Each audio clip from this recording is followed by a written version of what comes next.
हरे कृष्णा। तो आज आप सब जानते हैं कि बलराम पूर्णिमा है और आगे 7 दिन के बाद है जन्माष्टमी। तो आज हम इस अवसर पर, बलराम पूर्णिमा के अवसर पर, श्रीमद् भागवतम से बलराम का तत्व, बलराम का जन्म लीला का रहस्य हम चर्चा करेंगे। बलराम जो है भगवान के द्वितीय अवतार है।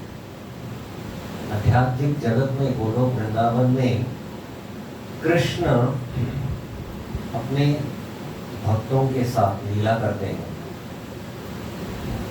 और उनके पहले विस्तार है कौन? बलराम। तो क्यों भगवान अपने आप को विस्तारित करके और एक रूप में, बलराम के रूप में ऐसे स्वीकार करते हैं? क्योंकि भगवान लीला पुरुषोत्तम है, वो लीला में आनंद देते हैं।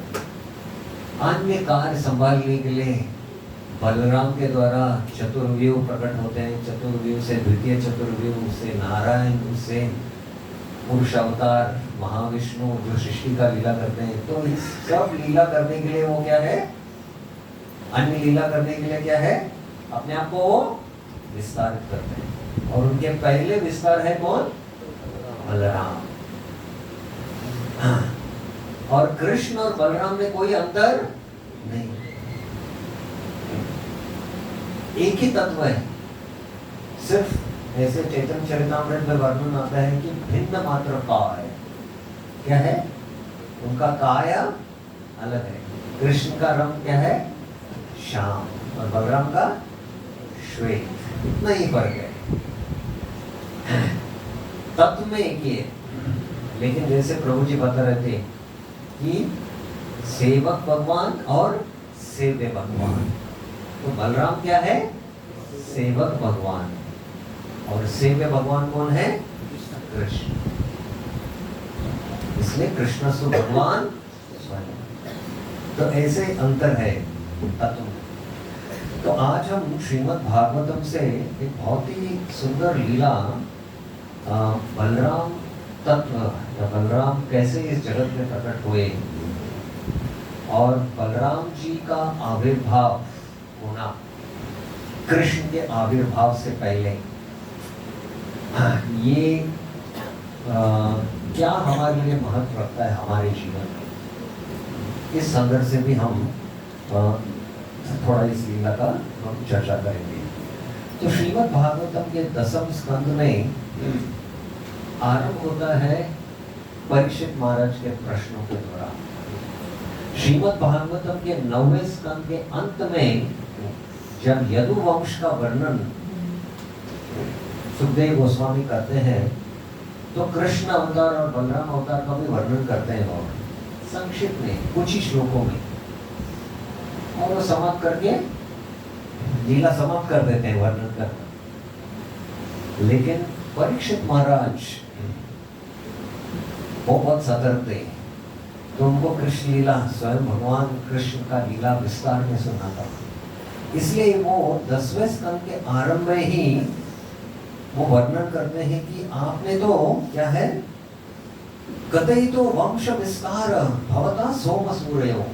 आपने विस्तार में क्या ये दोनों वंश सोम और सूर्य वंश, तो सूर्य वंश में कौन प्रकट हुए? भगवान राम। और सोम वंश से कौन? कृष्ण। तो आपने तो ये वंशों का और उनके राजाओं का काफी विस्तार में आपने मुझे वर्णन किया है। और वो कहते हैं कि यदुश्च धर्मशीलस्य, जो यदु वंश में है सब धर्मशील थे। नितरा मुनि सतमम, और ये जो यदु वंश के जो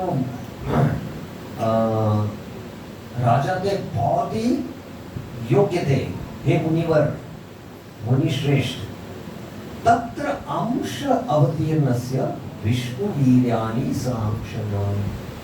और इसी यदु वंश में कौन प्रकट हुए? विष्णु। विष्णु और उनके अंश, मतलब कृष्ण और बलराम। कृष्ण और बलराम प्रकट हुए। तो मैं ये लीलाओं को सुनना चाहता हूँ, कृष्ण और बलराम के लीलाओं को विस्तार में सुनना चाहता हूँ। ऐसे ही परीक्षित महाराज अपना आतुरता बताते हैं। और आगे वो प्रश्न करना आरंभ करते हैं विस्तार में। और उनका एक प्रश्न है, बहुत ही सुंदर प्रश्न है उनका। वो 8वें श्लोक में ये प्रश्न करते हैं, रोहिण्यास्तनय प्रोक्ता राम संकर्षणस्त्वया देवक्या धर्म संबंध कुतो देहांतरम विना। तो बलराम जी किनके पुत्र हैं? रोहिणी के पुत्र हैं। और कृष्ण किनके पुत्र हैं? देवकी के पुत्र हैं। तो रोहिण्य स्तनया प्रोक्त, रोहिणी के तनया, रोहिणी के तनय मतलब उनके बेटा पुत्र। ये आख्यात है, प्रसिद्ध है कि रोहिणी के पुत्र कौन है? बलराम। और उनका नाम है राम या संकर्षण। लेकिन देवकी के गर्भ में वो पहले क्यों प्रकट हुए? देवकी का गर्भ का क्या संबंध है? हालांकि वो तो रोहिणी के पुत्र है, लेकिन देवकी के गर्भ में पहले क्यों प्रकट हुए? देवक्या गर्भ संबंध कुतो देहांतरम। और उनके गर्भ से वो रोहिणी के गर्भ में स्थानांतरित हुए। वो ये क्या रहस्य है? ये रहस्य को आप मुझे बताइए। तो ऐसे अनेक प्रश्न व्रज कृष्ण के बारे में, बलराम के बारे में, और आप विस्तार में कृष्ण और बलराम के लीलाओं को मुझे सुनाइए करके ऐसे परीक्षित महाराज सुखदेव गोस्वामी को अपना आतुरता दिखाते हैं कृष्ण लीला सुनने के लिए। और सुखदेव गोस्वामी आरंभ करते हैं कृष्ण लीला सुनाने के लिए। कैसे भूमि देवी पीड़ित थी, क्योंकि बहुत सारे दुष्ट राजा उसके ऊपर राज कर रहे थे, और वो गाय का रूप लेकर ब्रह्मा जी के पास जाती है और अपना यातना सुनाती है। और ब्रह्मा जी और सब देवता जाकर कहाँ? क्षीर सागर में जाकर उधर पुरुष सुख, और हृदय में ही आकाशवाणी ब्रह्मा जी के हृदय में हो जाता है कि मैं अभी अवतरित होगा। तो ये सब लीला पहले अध्याय में है, इसमें मैं अभी नहीं जाऊंगा।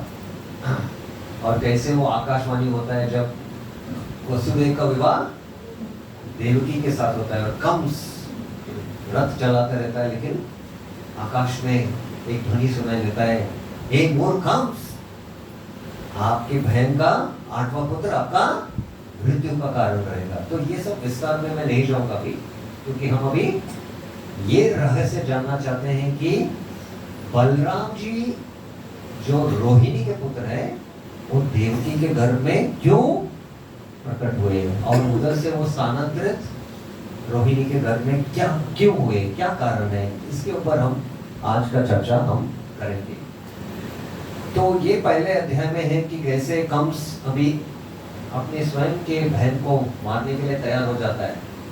तब वसुदेव अपना बुद्धि चलाकर शम दम सब नीति से कंस को सिद्धांत भी बताते हैं, लेकिन असुरों का ना दिमाग में सिद्धांत नहीं जाता है।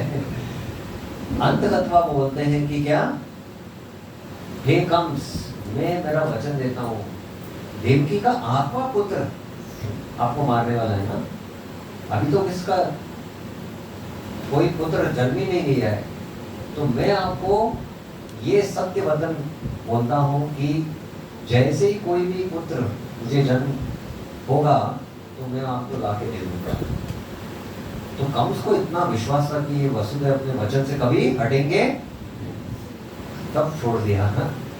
तो ऐसे देवकी और वसुदेव अपने महल में चले गए।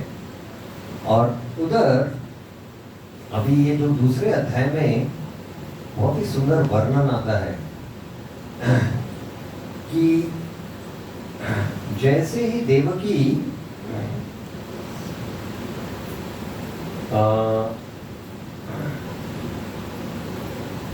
एक के बाद 6 पुत्रों को जन्म देती है, तो ये 6 पुत्रों को क्या है, कंस पूरी तरह से मार देता है।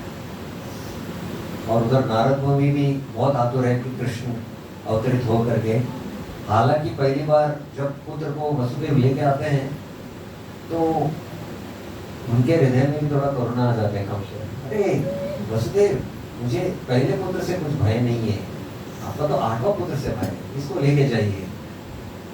लेकिन उधर नारद मुनि आ जाते हैं और उधर वो गड़बड़ कर देते हैं, बोलते हैं कि देवताओं के अंश भी इधर अवतरित किए, आपको पता नहीं कौन सा पुत्र रहेगा, तो इसलिए क्या है, जो भी जन्म लिए थे उस प्रांत में सबको मारने को आरंभ करता है और 6 पुत्रों को मारता है। अभी 7वां पुत्र क्या है, कौन है, बलराम। इसके बारे में हम अभी वर्णन करेंगे। सप्तमो वैष्णवं धाम यम अनंतम प्रचक्षते गर्भ बभूवो दैवक्या हर्ष शोक विवर्धन।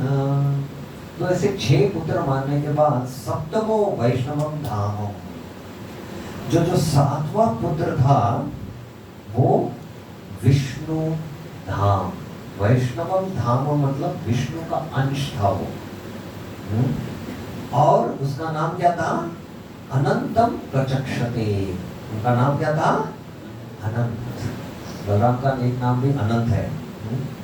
गर्भ, देवकी के गर्भ में वो प्रवेश किए, और देवकी के गर्भ में प्रवेश करने से देवकी को क्या हो गया, हर्ष शोक विवर्धनम। देवकी को क्या हो गया, हर्ष भी होने लगा और शोक भी होने लगा। तो हर्ष क्यों होने लगा, क्योंकि स्वयं अनंत देव उनके गर्भ में प्रवेश किया था, इसलिए आनंद आ रहा था उनको। और शोक क्यों हो रहा था, क्योंकि उनको ये सोच करके अभी कंस इसको भी मारेगा, तो इसलिए शोक हो रहा था। तो दोनों एक साथ हो रहा था, हर्ष और शोक। तब उस समय क्या है, भगवान योग माया को बुलाते, भगवान अपि विश्वात्मा विदित्वा कंसजं भयं यदुनां निजनाथानां योगमाया समादिशत्। भगवान अपि विश्वात्मा, भगवान जो हर एक के आत्मा में रहते हैं, ये समझकर कि यदु और सब उनके भक्त कंस के द्वारा क्या है, भयभीत थे, और देव के भी भयभीत थी कि मेरा 7वां पुत्र भी ये कंस मारेगा। तो ऐसे समझकर क्या करते हैं, निज नाथानाम योग माया समादिष्टि। तो उन्होंने योग माया को बुलाया, और योग माया को बुलाकर क्या कहा, गच्छ देवी व्रजम भद्रे गोप गोपीर अलंकृतम। गच्छ देवी, आप जाओ, गच्छ मतलब जाना, हे देवी योग माया आप जाइए कहाँ, ब्रज को, भद्रे, भद्रे मतलब मैं आपको आशीर्वाद देता हूं। और ये व्रज क्या है? गोप गोपीर अलंकृतम। ये जो व्रज है गायों से और गोपियों से पूरी तरह से अलंकृत है। रोहिणी वासुदेवस्य, जो रोहिणी है, जो वासुदेव की और एक पत्नी है, वो आस्ते नंद गोकुले, वो उधर नंद गोकुल में रोहिणी उधर है। और कंस के भय से वो उधर उस जगह में निवास कर रहे हैं। कौन है उधर गोकुल में? रोहिणी। अभी और एक रहस्य हम खुलासा करेंगे और बहुत भक्तों को पता नहीं है। बहुत लोग भक्तों को पता नहीं लगता है कि बलराम का जन्म आज हुआ, इसको बलराम पूर्णिमा कहते हैं। तो उसके बाद किसका जन्म हुआ? कृष्ण का 8 दिन के बाद, अष्टमी के। तो बलराम और कृष्ण के बीच में कितना दिन का फर्क है? 8 दिन का फर्क है। और बलराम जी कितना महीने तक देवकी के घर में रहे? कितना महीने?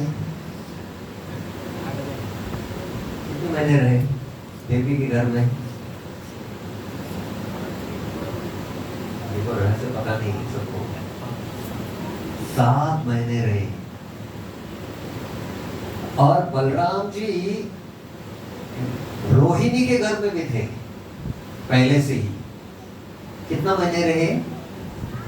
7 महीने। 7 महीने और 7 महीने कितना हुआ?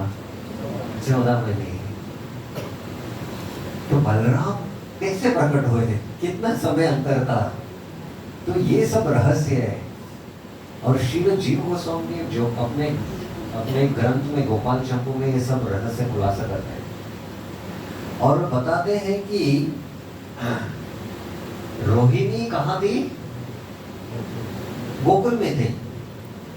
तो ऐसे कैसे रोहिणी के गर्भ से बलराम जन्म लिए? क्योंकि वसुदेव तो कहाँ थे?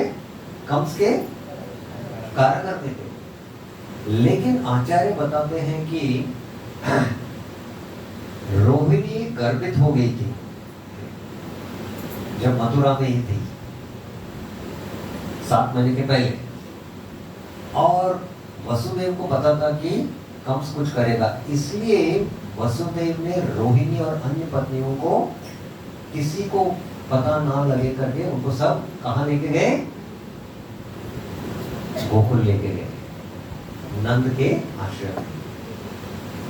और रोहिणी भी गर्भित थी और इधर देवकी भी गर्भित थी। और दोनों का गर्भ कितना समय तक था? 7 महीने तक।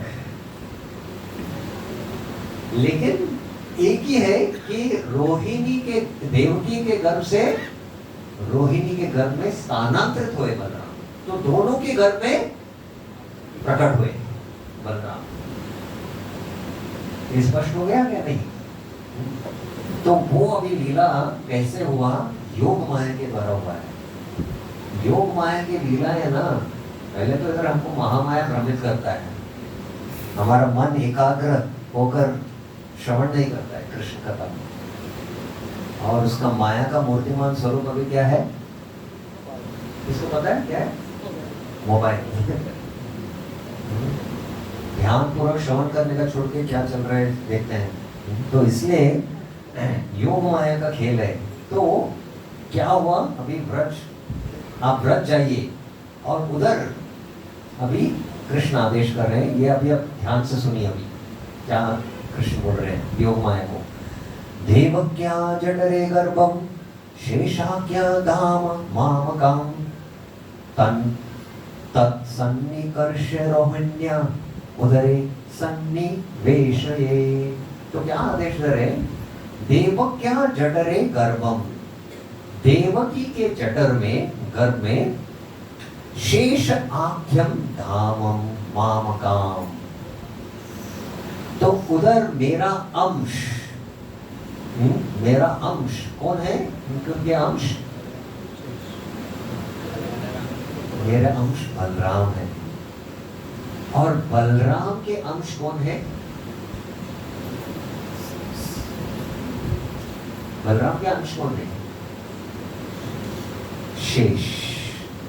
समझ लीजिए, थोड़ा सा ध्यानपूर्वक समझ लीजिए। तो बलराम मूल रूप में किसके गर्भ से प्रकट होते हैं? रोहिणी के गर्भ से भी। और उनका अंश भी प्रकट होता है कहां? देवकी के गर्भ में। और बलराम का अंश भी कौन है? वो शेष। तो उसके साथ, बलराम के साथ है वो शेष। तो क्यों बलराम देवकी के घर में क्या कारण था प्रकट होने का? सीधा रोहिणी के घर में प्रकट हो सकते थे। इसका बहुत गहरा कारण है और इसका सीधा संबंध हम सबसे है। क्योंकि अगर हमको भगवान का श्रवण कीर्तन और नाम के द्वारा हमारा भक्ति परिपक्व होना चाहिए, तो भरी भक्ति जब परिपक्व हो जाएगा तो भगवान हमारे हृदय में प्रकट होते हैं। तो भगवान हमारे हृदय में प्रकट होने से पहले तैयारी करना पड़ता है। तो जैसे देवकी के गर्भ में प्रकट होने वाले या देवकी के हृदय में प्रकट होने वाले कृष्ण, उससे पहले कौन प्रकट हुए? बलराम। और बलराम के साथ कौन प्रकट हुए? शेष। ये शेष जो है बलराम के अंश है। ये बात थोड़ा सा समझ लीजिए। शेष कौन है? बलराम की विस्तार है, उसके अंश है वो। तो जैसे कि साधारण उदाहरण देने के लिए, जब प्रवक्ता प्रवचन देने के लिए बैठता है तो उसके लिए क्या है? शय्या या एक आसन रहता है ना। तो वैसे ही भगवान देवकी के हृदय में प्रकट होने के लिए होने वाले हैं। तो उसका जो आसन है, भगवान क्या है? अनंत शेष के पर विराजमान होते हैं, पता है ना आपको। तो उनका अंश, बलराम का अंश शेष क्या है? देवकी के गर्भ में प्रकट हो गया, क्योंकि भगवान को उधर प्रकट हो गया। तो ये रहस्य है। तो हालांकि देवकी नित्य रूप से बलराम की माता है, लेकिन मेरे निवेदन से, कृष्ण बोल रहे हैं, मेरे निवेदन से वो पहले देवकी के गर्भ में प्रकट हुए। मेरे निवेदन से देवकी के गर्भ में प्रकट हुए। और क्यों देवकी के गर्भ में प्रकट हुए? क्योंकि शेष, शेष क्या है? भगवान का शयन। भगवान किसके ऊपर सोते हैं? सांप के ऊपर। आपको अगर सबसे अच्छा नींद आना है ना, तो सांप के ऊपर सोना चाहिए। आपको पता है आजकल वाटर बेड मिलता है। हाँ पता है, देखो इसको वाटर बेड।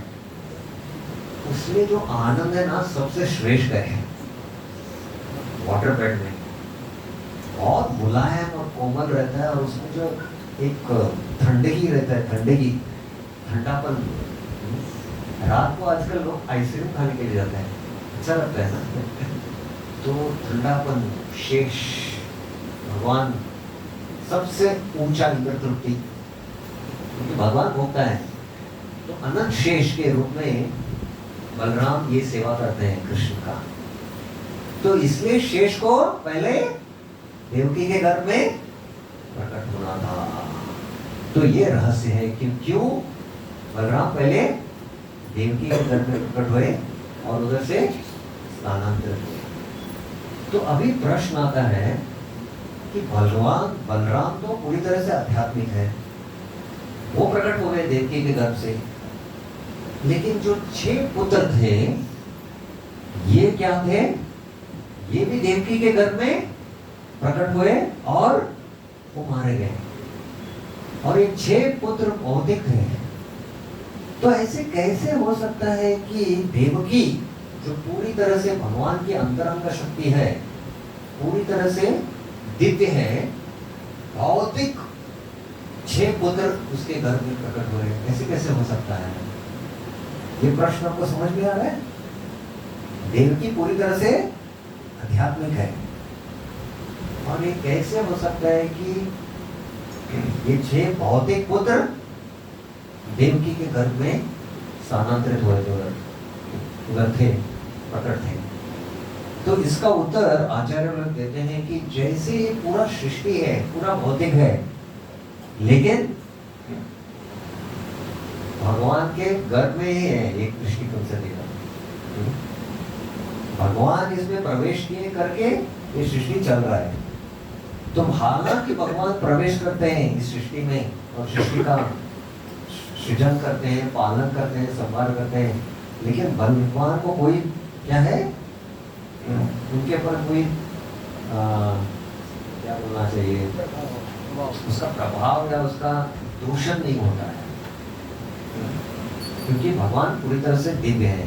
तो वैसे ही देवकी के गर्भ में ये जो 6 पुत्र हैं, ये 6 पुत्र आने से देवकी का स्थिति दिव्य ही था। तो आप सबके मन में प्रश्न हो सकता है कि ये 6 भौतिक पुत्र क्यों प्रकट होना चाहिए बाद में देवकी के गर्भ? तो इसका संबंध अभी सीधा हमारे भक्ति के जीवन से है। अभी थोड़ा सा ध्यान से तो भगवान की जो लीलाएं हैं वो पूरी तरह से क्या है, दिव्य है, आध्यात्मिक है। लेकिन भगवान की लीलाएं क्या है ना, भक्ति भी पूरी तरह से दिव्य है और आध्यात्मिक है, लेकिन ये दोनों भौतिक और आध्यात्मिक का एक समन्वय होता है। ये भौतिक और क्या है, आध्यात्मिक, इसका दोनों का एक समन्वय होता है।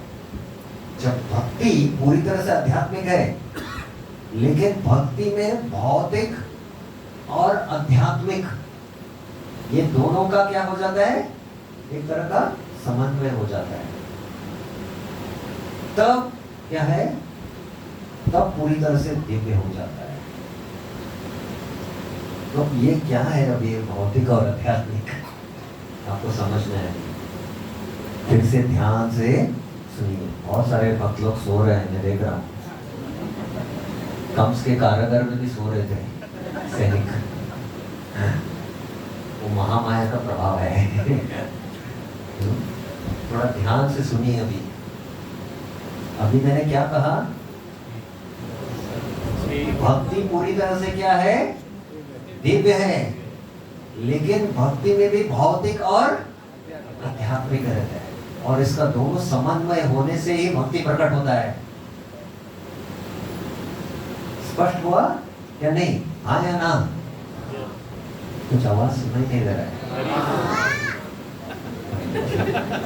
तो अभी ध्यान से सुनिए। साधना भक्ति मतलब श्रवण और कीर्तन। तो हम सब साधक है, और साधक मतलब क्या करता है, साधना भक्ति का अंगों का पालन करता है। श्रवणम कीर्तनम विष्णु स्मरणम पाद सेवनम अर्चनम वंदम दास्यम सत्यम आत्म निवेदनम नवविधा भक्ति। अभी हम क्या कर रहे हैं, क्या कर रहे हैं हम अभी? श्रवणम, सिर्फ श्रवणम कर रहे हैं। क्या कर रहे हैं? सिर्फ श्रवणम कर रहे हैं। श्रवणम और कीर्तनम। मैं कीर्तनम कर रहा हूं, आप श्रवणम कर रहे हैं, मुझे पता नहीं है, लेकिन श्रवणम और कीर्तनम हो रहा है। तो जब भक्ति हम करते हैं, भक्ति मतलब क्या, श्रवणम और कीर्तनम। जब हम भक्ति करते हैं श्रवणम और कीर्तनम, तब हम भोग भी करते रहते हैं। ये जो 6 इंद्रिय वस्तु हैं, इनका भोग भी हम करते रहते हैं। हाँ या ना? जोर से बोलिए हाँ या ना? भोग का वृत्ति है ना हृदय में अभी भी, हालांकि श्रवण कीर्तन कर रहे हैं। तो ये भक्ति का गौण फल है। ये भक्ति का क्या है? गॉड कर रहे हैं। अच्छा, अगर आज आइसक्रीम है, प्रसाद में है, तो प्रभु जी मुझे 2 कप चाहिए, बोलेंगे ना? तो हम जब भक्ति का अनुशीलन करते रहते हैं, श्रवणम कीर्तनम, तो ये हम भोग भी करते रहते हैं 6 वस्तुओं का। और 6 वस्तु जो है, ये 6 क्या है? पुत्र है देवकी के। और ये भक्ति का गौण फल है। आपको मैं एक रहस्य बताऊंगा, आकर्षित मत हो जाइए उससे। जैसे जैसे आप भक्ति करेंगे ना, तो इस सृष्टि में जो सबसे सर्वोत्तम भोग वस्तु है, वो भी आपके सामने आ सकता है, स्वर्ग से भी श्रेष्ठ। आपको स्वर्ग का सुख पता नहीं है और पता भी नहीं लगेगा। स्वर्ग छोड़िए, सत्य लोक का भी भोग अगर आप भक्ति कर रहे हैं तो श्रवणम और कीर्तन, तो ये भी आपको मिलेगा। तो ऐसे ये गौण क्या है? भक्ति का फल मिलता रहता है। लेकिन भक्त को क्या करना चाहिए? भय रहना चाहिए इस भौतिक भोग के बदले, भोग के प्रति। अगर वो भय नहीं करेगा तो क्या होगा? उसका भक्ति भौतिक ही रहेगा, वो भौतिक से आध्यात्मिक परिवर्तित नहीं होगा। ये स्पष्ट हो गया आपको? हाँ या ना? जोर से आवाज नहीं आ रहा। विषया छाड़िया कब शुद्धे हो गए मान, तबे तो हम ही पाएगो श्री वृंदावन। तो जो वृंदावन है, ये आध्यात्मिक क्षेत्र है। हम इस भौतिक चर्म चक्षु से देख नहीं सकते वृंदावन को। जब तक हृदय में एक भी भौतिक वासना है, तब तक हम वृंदावन को कभी देख नहीं सकते। हम जो जाते हैं वृंदावन देखने के लिए, वो कौन सा वृंदावन है? वो बाह्य वृंदावन है। उसके ऊपर माया का एक आवरण है, जिससे हमको आंतरिक दृष्टि से देख नहीं पाते कि, क्योंकि वृंदावन में अगर हमको जाना है तो हमको सेवा के लिए जाना है और कोई भी इंद्र तृप्ति का विषय। और बलराम जी क्या है? हमारा मदद करते हैं। बलराम जी की कृपा से हम इस जो विषय का विष है, पूरी तरह से हृदय से वो मिटा सकते हैं। बलराम जी वो कार्य करते हैं, इसलिए बलराम जी बहुत महत्वपूर्ण है, इसलिए बलराम तत्व हो। तो जैसे ही भक्त भय करता है इस भौतिक विषय से, तो उसको हृदय से पुकारना चाहिए, हे कृष्ण हे कृष्ण हे कृष्ण। तो ऐसे जब पुकारेंगे ना, तब क्या हो जाता है? ये जो वासनाएं हैं, विषय के वासनाएं हैं, विषय छाड़िया कबे शुद्ध हो। ऐसे हम नित्यानंद प्रभु बलराम को बुलाएंगे। तो जब हम ऐसे भक्ति का अनुशीलन करेंगे और ऐसे श्रवण कीर्तन करेंगे जहां ये 6 भौतिक भोग वस्तु नहीं है, तब कृष्ण हृदय में प्रकट हो जाएंगे। तो जो भक्ति है, ये शुद्ध सत्व है। भक्ति क्या है? शुद्ध सत्व। सत्वम विशुद्धम वसुदेव शब्दितम। भक्तिर एवानम दृश्यते। एक श्रुति श्लोक में कहा गया कि भक्ति के द्वारा ही भगवान का हम दर्शन कर सकते। कितने भक्त तक वृंदावन गए हैं? लगभग सब गए, सब गए। अभी मेरा प्रश्न ध्यान से सुनिए। कितने भक्त वृंदावन में प्रवेश करते ही साक्षात कृष्ण का दर्शन किए हैं?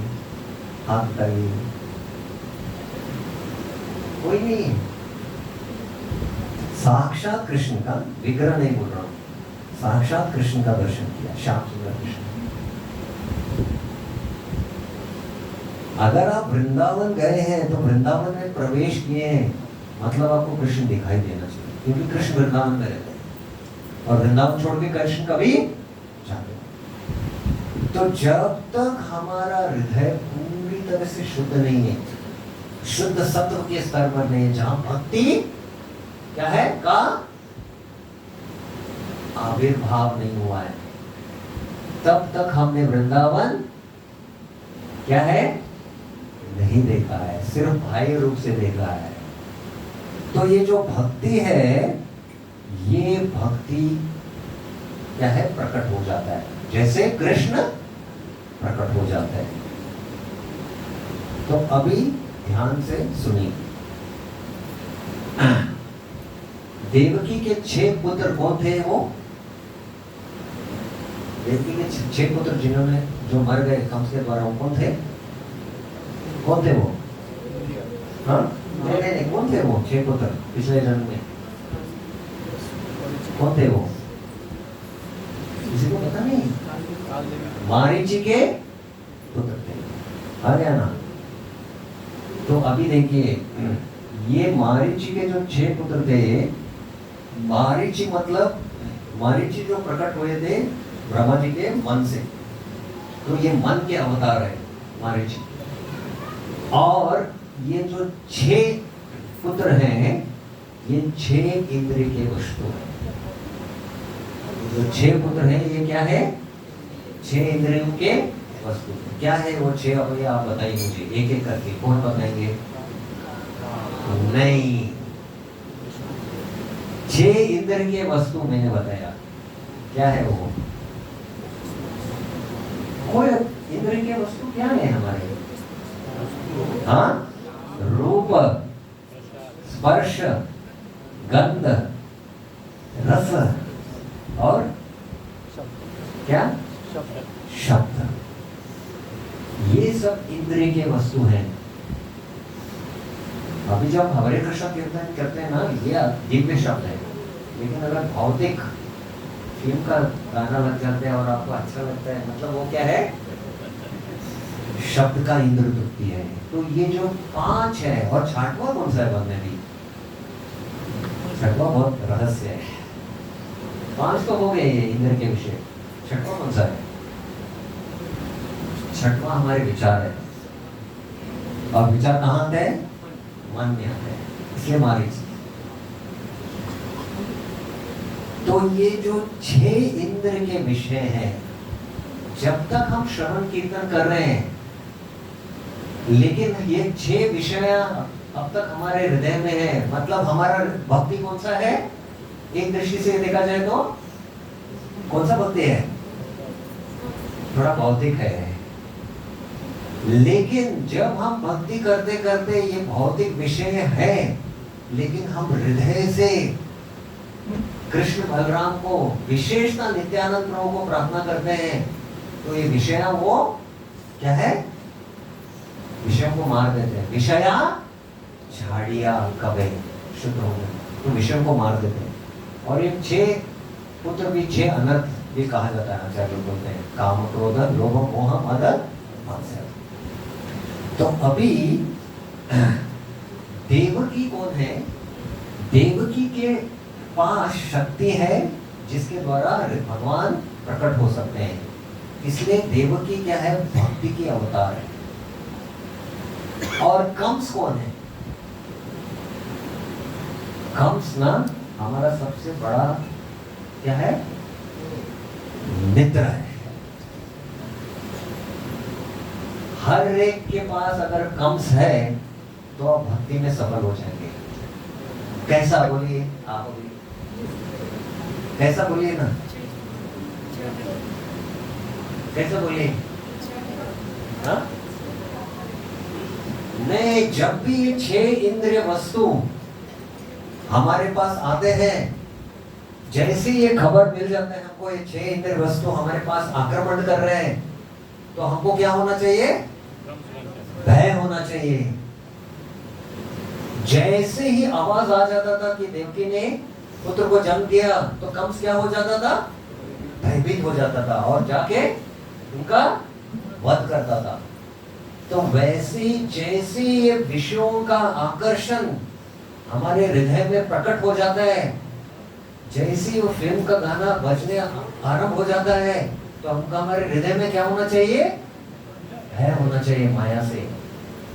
तो मतलब हम वो इंद्र विषय को मार रहे हैं।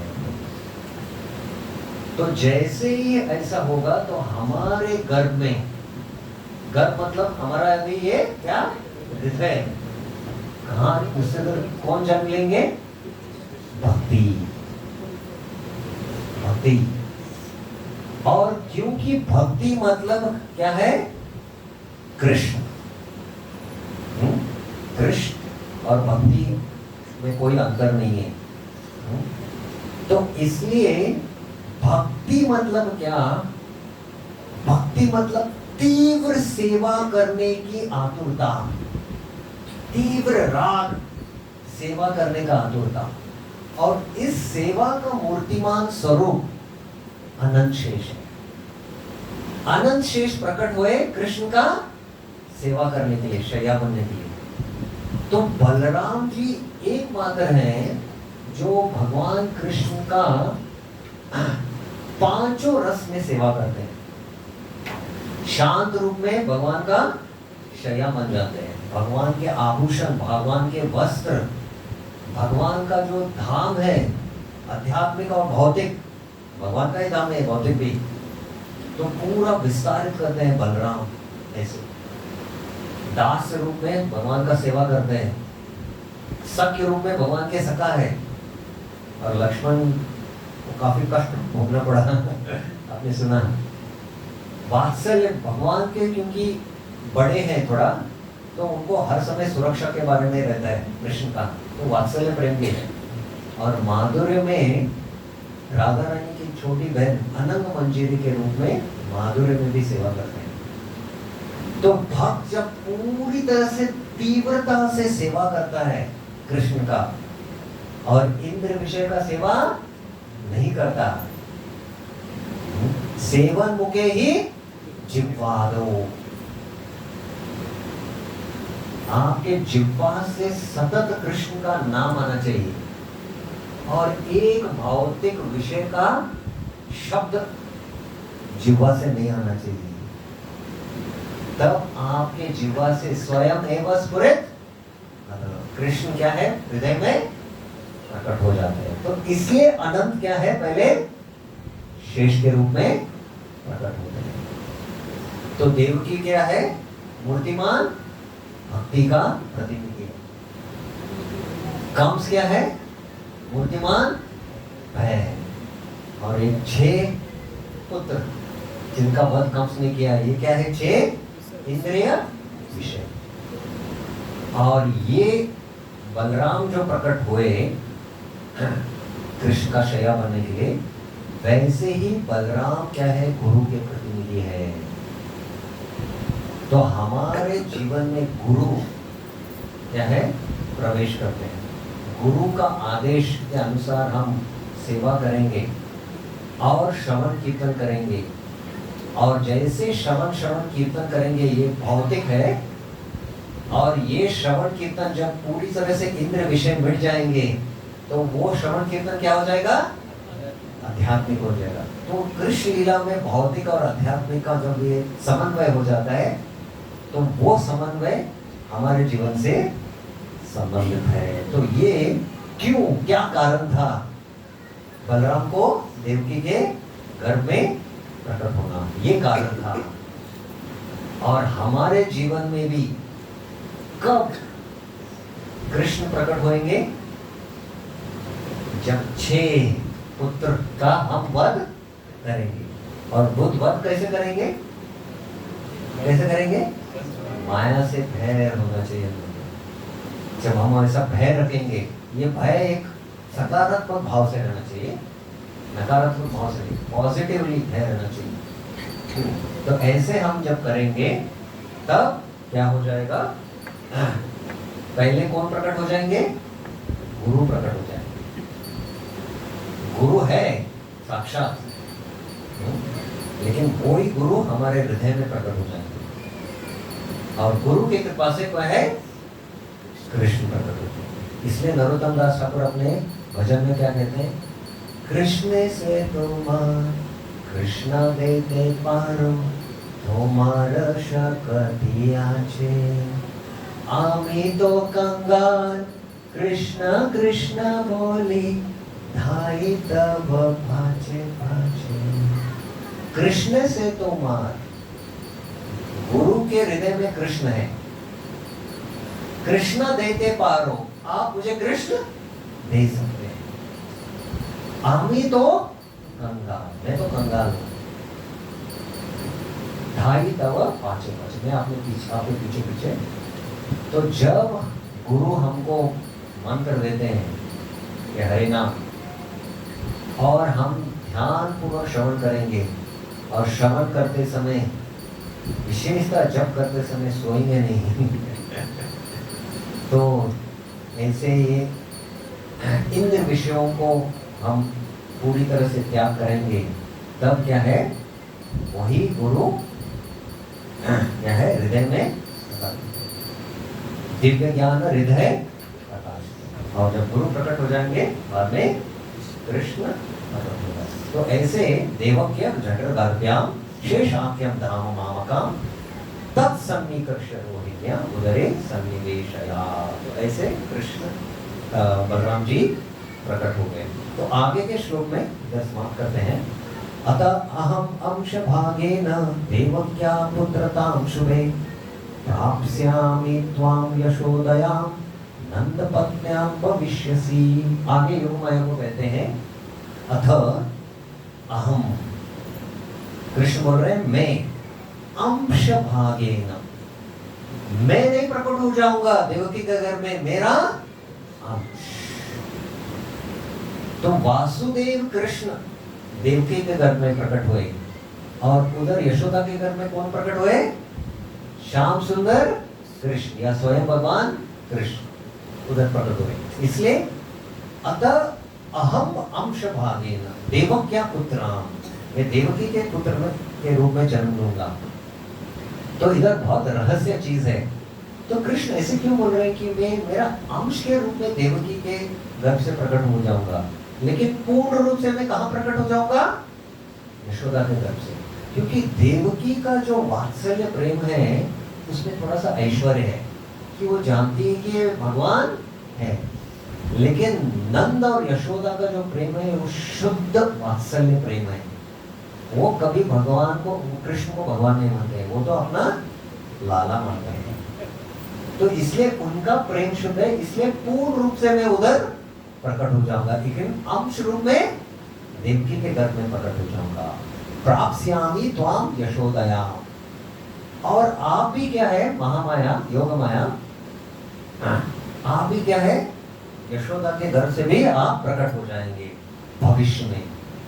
लेकिन आप यशोदा के पुत्री नहीं कहलाएंगे, आप यशोदा माँ का स्नेह प्राप्त नहीं करेंगे, क्योंकि आप प्रकट होने के बाद योग माया प्रकट हुई।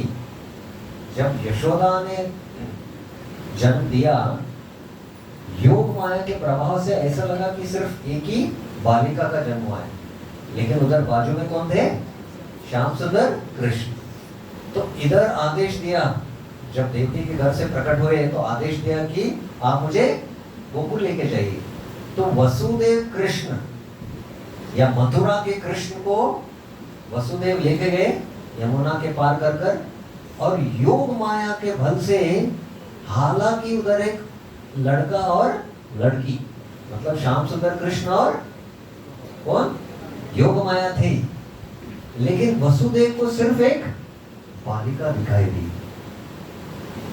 तो उन्होंने वसुदेव कृष्ण को उधर रखा और योग माया को उधर लेके गए, और उधर वसुदेव कृष्ण और श्याम सुंदर कृष्ण एक हो गए, क्योंकि कृष्ण पूर्ण भगवान है, और उसमें द्वारका कृष्ण है, यशोदा मथुरा कृष्ण है, और सब विष्णु अंश है। और वो योग माया जब वसुदेव लेके आए, तो वो जब पार किया तो वो परिवर्तित हो गया क्या, महामाया के रूप में, और दुर्गा प्रकट हो गई उधर, है क्या नहीं, कंस के कारागार में, आपको पता है क्या नहीं। तो दुर्गा प्रकट हो गई, और योग माया भगवान के लीला का सहाय करने के लिए ब्रज में एक अदृश्य रूप में वो हर समय रही। तो इसलिए योग माया यशोदा की पुत्री नहीं कहता। ये रहस्य है कृष्ण लीला का और बलराम लीला का। हरे कृष्णा कृष्णा कृष्णा हरे हरे, हरे राम राम राम हरे हरे। देवकी से वसुदेव रोहिणी से, इसलिए आपका नाम संकर्षण। गर्भ संकर्षणा ताम वै प्रभु संकर्षण भुवि। इस जगत में आपका नाम क्या रहेगा? संकर्षण। रामेति लोक रमनाथ, क्योंकि आप हर रे को आनंद देंगे। क्या है? हर रे को आप आनंद देंगे। आप जोर से बोलिए नित्यानंद नित्यानंद नित्यानंद नित्यानंद नित्यानंद नित्यानंद। आपको नित्य आनंद में रहना है तो नित्यानंद का नाम लीजिए। नित्य आपको आनंद में रहेंगे। तो राम क्यों? रमन, जो हर रे को आनंद देते हैं, इसलिए आपका नाम क्या रहेगा? राम। बलभद्रम बल, क्योंकि आप आध्यात्मिक बल के मूर्तिमान स्वरूप है, इसके लिए आपका नाम क्या रहेगा? बलभद्र। तो बल के बारे में प्रभु जी ने काफी विस्तार में बताया। आध्यात्मिक बल के बिना हम भक्ति में प्रगति नहीं कर सकते। तो कृष्ण बलराम क्या है? बलराम हमको आध्यात्मिक बल देते हैं और कृष्ण हमको आध्यात्मिक बुद्धि देते हैं भक्ति में प्रगति करने के लिए। कृष्ण बलराम की जय, बलराम पूर्णिमा की जय, अनंत कोटि वैष्णव वृंद की जय। हरे कृष्ण।